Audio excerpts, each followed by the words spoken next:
Hello everyone, welcome to सरकारी library. और आज का जो वीडियो है इसमें हम 3 जून के झारखंड का करंट अफेयर को डिस्कस करेंगे।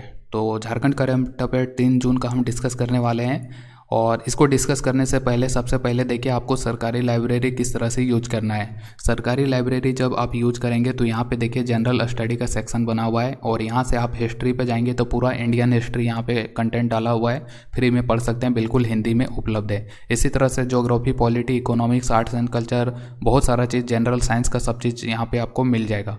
और यहाँ पे झारखंड जीके पे जब आप कवर करेंगे तो अगर आप जेपीएससी जेएसएससी का प्रिपरेशन कर रहे हैं तो यहाँ पे झारखंड जीके पे ओपन कीजिए और यहाँ पे झारखंड जीके का पूरा जो है आपका कंटेंट यहाँ पे उपलब्ध है। तो बिल्कुल फ्री में आप पढ़ सकते हैं और एमसीक्यू अटेम्प्ट करना है तो एमसीक्यू पे भी क्लिक करके ओपन कर सकते हैं। तो हमें आज 3 जून का करंट अफेयर पढ़ना है। तो सबसे पहले हम करंट अफेयर पे जाएंगे।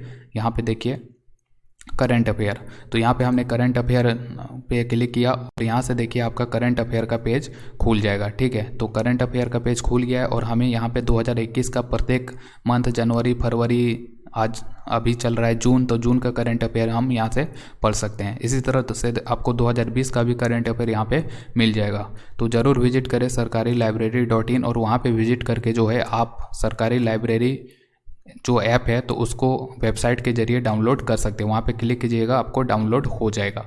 तो आज हम जून का करंट अफेयर, 3 जून है तो 3 जून का करंट अफेयर को डिस्कस करेंगे। तो चलिए जून के करंट अफेयर पे हम चलते हैं। तो यहाँ पे देखिए जून का जो हमारा करंट अफेयर है तो ये ओपन हो गया है और जून में क्या क्या घटनाक्रम घटा है तो वो हम एक एक करके डिस्कस करेंगे। तो देखिए सबसे पहले जून का जो करंट अफेयर है तो यहाँ पे अगर हम बात करें तो अभी जो मुख्यमंत्री जो हेमंत सोरेन है तो इनका जो नया सचिव बनाया गया है तो ये किसे बनाया गया है। तो मुख्यमंत्री जो हेमंत सोरेन है तो इनका सचिव किसे बनाया गया है तो ये बनाया गया है विनय कुमार चौबे को। ठीक है, तो Vinay Kumar Chaubey, 1 minute marker on कर लेते हैं। तो सबसे पहले देखिए 3 जून, तो 3 जून का करंट अफेयर को हम डिस्कस करेंगे। सबसे पहले देखिए जो ये मुख्यमंत्री हेमंत सोरेन है तो इनका जो नया सचिव है तो ये किसे बनाया गया है। तो मुख्यमंत्री हेमंत सोरेन का जो नया सचिव बनाया गया है तो ये विनय कुमार चौबे को बनाया गया है। तो ध्यान रखिएगा विनय कुमार चौबे जो है तो इन्हीं को मुख्यमंत्री का सचिव बनाया गया है। और इसके अलावा जो है इनको और भी कई सारा डिपार्टमेंट है जहाँ पे अतिरिक्त प्रभार भी मिला हुआ है। तो ये कौन कौन सा डिपार्टमेंट है जो इनके अधीन है तो वो भी हम देख लेते हैं। तो इनके डिपार्टमेंट की बात करें तो ये कौन कौन सा है।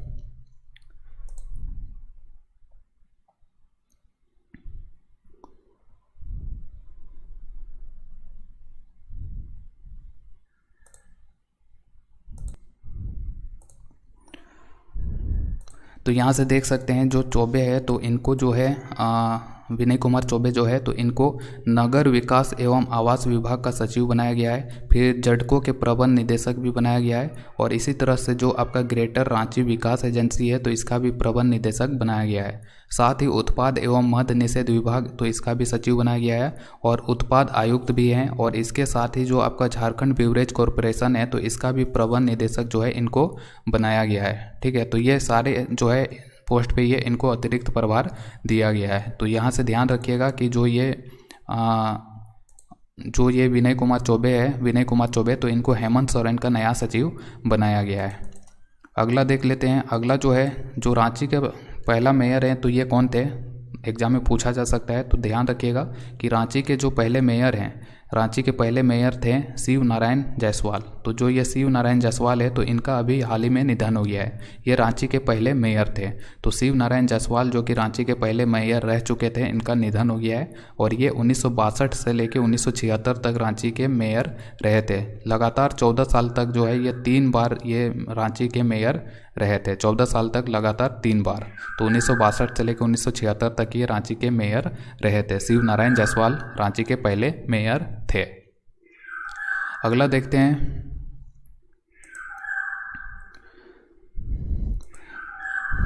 अगला जो है वो है दीदी बगिया योजना। जो ये देखिए दीदी बगिया योजना की बात करें तो दीदी बगिया योजना जो है तो इसको शुरू क्यों किया गया है झारखंड में। सबसे पहले देखिए जो झारखंड है तो झारखंड में इस योजना को लागू करने का एक ही उद्देश्य है, यह है पौधों की कमी को दूर करना।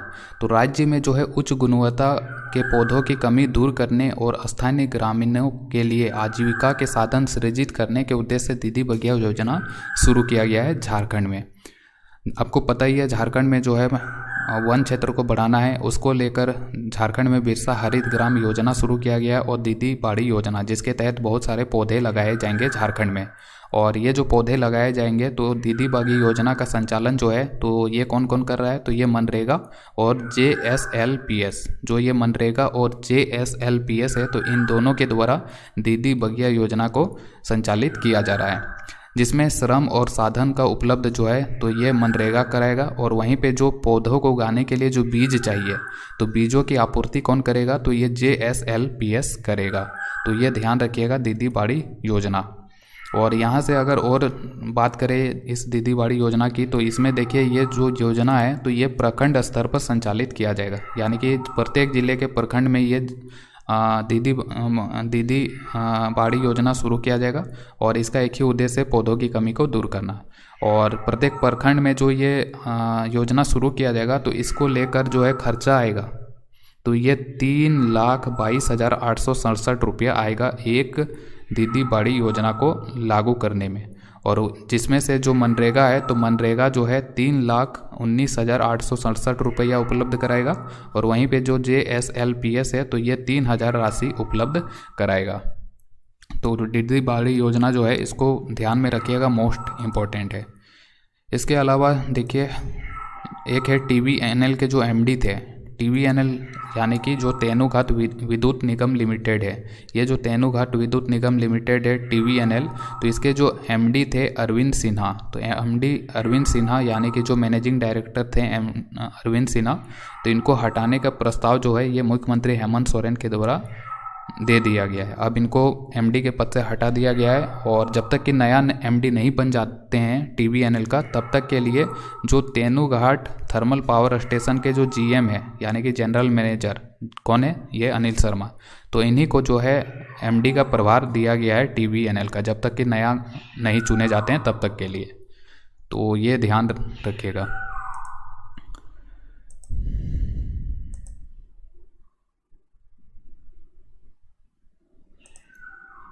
अगला जो है वो है रांची में जो आपका रॉक गार्डन है, रॉक गार्डन, तो इसका और खूबसूरत बनाया जाएगा रॉक गार्डन को, यानी कि इसका सौंदर्यीकरण किया जा रहा है, जिसके लिए जो रांची क्षेत्र विकास प्राधिकार है यानी कि RRDA, तो ये 1.87 करोड़ यानी कि 1.78 करोड़ रुपया खर्च करेगा RRDA रॉक गार्डन का सौंदर्यीकरण को लेकर। ये रांची में स्थित है। और पहले जो RRDA है तो इसने रॉक गार्डन को 21 साल के लीज पे दे दिया था कौन सा कंपनी को, nerve knock theme park limited को। तो ये ध्यान रखिएगा, रॉक गार्डन जो है तो इसका सौंदर्यीकरण का लीज 21 साल के लिए दिया गया था nerve knock theme park limited को 21 साल के लिए। अब इसी को लेकर RRDA जो है खर्च करेगा 1.68 करोड़ रुपया। अगला जो है वो है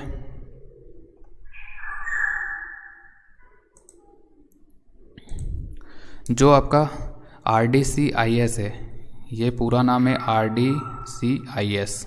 तो ये जो RDCIS है तो इनके जो नए कार्यपालक निदेशक है तो ये किसे चुना गया है, तो ये है निर्विक बनर्जी। जो ये निर्विक बनर्जी है तो इन्हीं को RDCIS का नया कार्यपालक निदेशक चुना गया है। एग्जाम में शॉर्ट फॉर्म दिया जाता है, तो यहाँ पे देखिए शॉर्ट फॉर्म हो गया RDCIS, और पूछ लिया जाए कि इसका पूरा नाम क्या है, तो इसका पूरा नाम है research and development centre for iron and steel.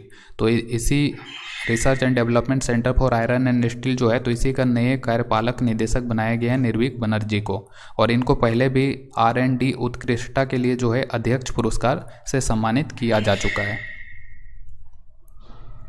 इसके अलावा जो आपका झारखंड के जो जेल है तो जेल में जो कैदी होते हैं तो उनको लेकर जो जेल मैनुअल होता है यानी कि प्रिजन मैनुअल, तो झारखंड का जो प्रिजन मैनुअल प्रारूप है तो उसका समीक्षा के लिए झारखंड सरकार के द्वारा एक कमेटी बनाया जाएगा। और ये जो कमेटी होगा तो इसका जो प्रधान सचिव होगा, ये झारखंड का जो गृह विभाग होगा तो उसी के जो प्रधान सचिव होंगे तो वही इस कमेटी के भी अध्यक्ष होंगे। तो ये ध्यान रखिएगा कि झारखंड प्रिजन मैनुअल प्रारूप को समीक्षा के लिए कमेटी बनाया जाएगा और इस कमेटी का जो अध्यक्ष होंगे तो ये झारखंड गृह विभाग के जो प्रधान सचिव होंगे वही होंगे।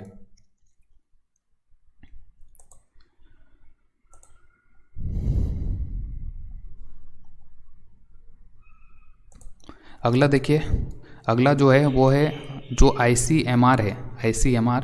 तो ICMR के द्वारा जो है देश के 22 राज्यों में एक सर्वेक्षण कराया गया था। डायबिटीज़ और BP मरीजों का आंकड़ा तैयार किया गया था 22 राज्यों में।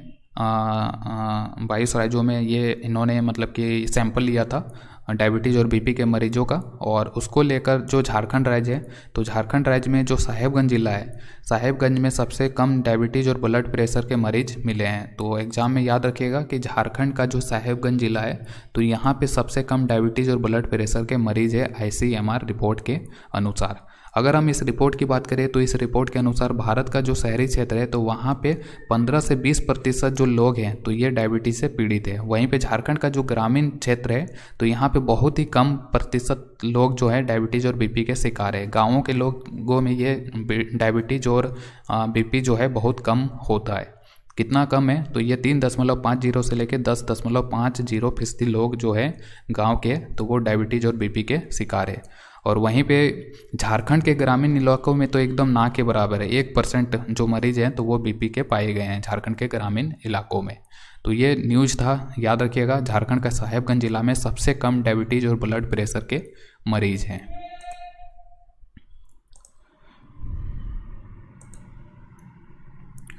अगला है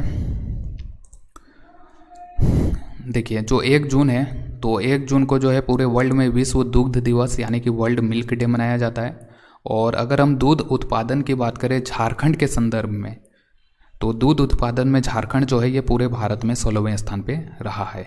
ठीक है, तो दूध उत्पादन के मामले में झारखंड पूरे भारत में 16वें स्थान पे है। और यहाँ पे जो प्रति व्यक्ति दूध की उपलब्धता है ये मात्र 172 ग्राम उपलब्धता है। ठीक है, तो पूरे झारखंड में जो प्रति व्यक्ति दूध की उपलब्धता है वो 172 ग्राम है। और अभी जो वित्तीय वर्ष 2021-22 चल रहा है तो इसमें बजट में कहा गया था कि 2021-22 में दूध उत्पादन का जो लक्ष्य तय किया गया है वो 29.13 लाख मीट्रिक टन रखा गया है। तो इस साल का बजट है कि मतलब कि इतना दूध हमें उत्पादन करना है झारखंड में, कितना 29.13 लाख मीट्रिक टन का। और वहीं पे जो प्रति व्यक्ति दूध की जो उपलब्धता है तो इसका भी लक्ष्य रखा गया है 210 ग्राम का। तो ये ध्यान रखिएगा कि ये झारखंड दूध के उत्पादन के मामले में 16वें स्थान पे है पूरे भारत में। अगला है जो डोरंडा कॉलेज है तो डोरंडा कॉलेज की एक पत्रिका है कल्पतरु, तो इसका लोकार्पण किया गया है रांची विश्वविद्यालय के जो कुलपति है डॉक्टर कामिनी कुमार इनके द्वारा। तो याद रखिएगा कि ये जो पत्रिका है कल्पतरु तो ये किसके द्वारा प्रकाशित किया जाता है, डोरंडा कॉलेज के द्वारा। अगला है जो सूर्य सिंह बेसरा है जो कि आजसू पार्टी के संस्थापक भी हैं। इन्होंने ये आजसू पार्टी का स्थापना 1986 ईस्वी में किया था, 1986 में। तो इन्हीं ने मतलब कि इनको कोरोना हो गया था तो 21 दिन तक इन्होंने कोरोना के खिलाफ जंग लड़ा। इसके बाद ये ठीक हो गए हैं और ठीक होने के बाद इन्होंने राजनीति का मार्ग हमेशा के लिए छोड़ दिया। ठीक है, तो सूर्य सिंह बेसरा ने राजनीति का मार्ग हमेशा के लिए छोड़ दिया, अलविदा कह दिया और ये संत बन गए हैं। और इन्होंने जो नया नाम रखा है ये सूर्य अवतार देवदूत रखा है। तो एग्जाम में मोस्ट इंपॉर्टेंट क्वेश्चन है कि सूर्य सिंह बेसरा ने अपना नया नाम क्या रखा है, तो ये है सूर्य अवतार देवदूत। तो ये ध्यान रखिएगा। तो ये था 3 जून का करंट अफेयर। तो आज का वीडियो में इतना ही, फिर मिलते हैं हम अगले वीडियो में। तो अभी तक आपने जो हमारा चैनल है सरकारी लाइब्रेरी तो इसको सब्सक्राइब नहीं किया हुआ है तो सब्सक्राइब भी कर लें, और जो ऐप है उसको ज़रूर डाउनलोड करें। डिस्क्रिप्शन में लिंक है वेबसाइट का, तो वहाँ पे क्लिक करके जीके भी पढ़ सकते हैं झारखंड का पूरा डिटेल में। तो आज के वीडियो में इतना ही, फिर मिलते हैं हम अगले वीडियो में। Thank you.